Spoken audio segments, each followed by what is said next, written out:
بسم اللہ الرحمن الرحیم۔ میری عزیز بہنوں، بیٹیوں اور بھائیوں، میں ماہ شعبان کے فضائل بیان کر رہا ہوں۔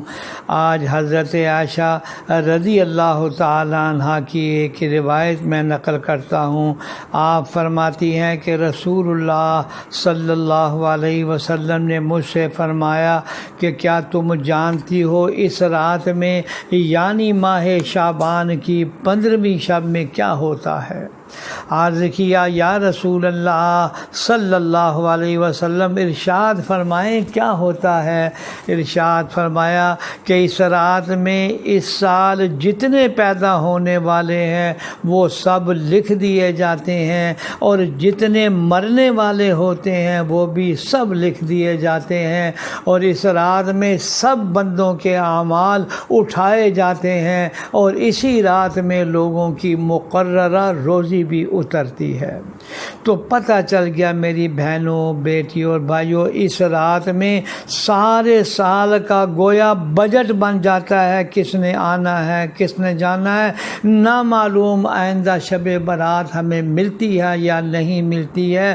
تو حضرت صلی اللہ علیہ وسلم کا یہ فرمانا کہ اس کی قدر کرو، اور جو بات بھی اللہ سے منوانا چاہتے ہو قبولیت کی اس گھڑی کے اندر اللہ سے یہ باتیں منوا لی جائیں، اور اس رات کے اندر جو بھی دعائیں چاہیں نفل پڑھیں، آپ دعائیں مانگیں۔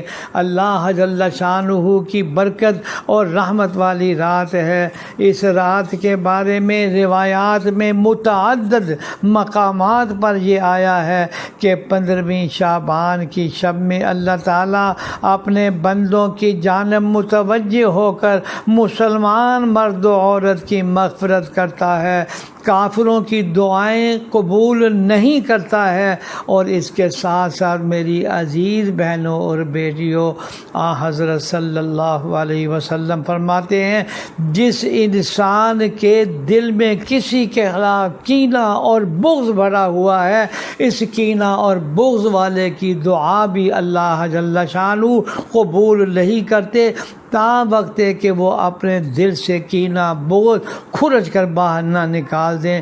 ذرا تصور کر لیجئے یہ کینہ کیسی منحوس چیز ہے کہ ہماری دعائیں ہمارے سروں سے 1 انچ بھی اوپر نہیں جاتی ہے۔ لہذا ہمیں اپنے تمام مسلمان بھائی بہنوں کے ساتھ عفو کا، درگزر کا معاملہ کرتے ہوئے دل سے معاف کر کے اپنے دل کو ہر کینہ، ہر بغض سے پاک کر لیجئے۔ رب العالمین کی مغفرت اور بخشش بہانہ ڈھونڈ رہی ہے۔ یا اللہ ہمیں قدر کرنے کی توفیق عطا فرما، آمین یا رب العالمین۔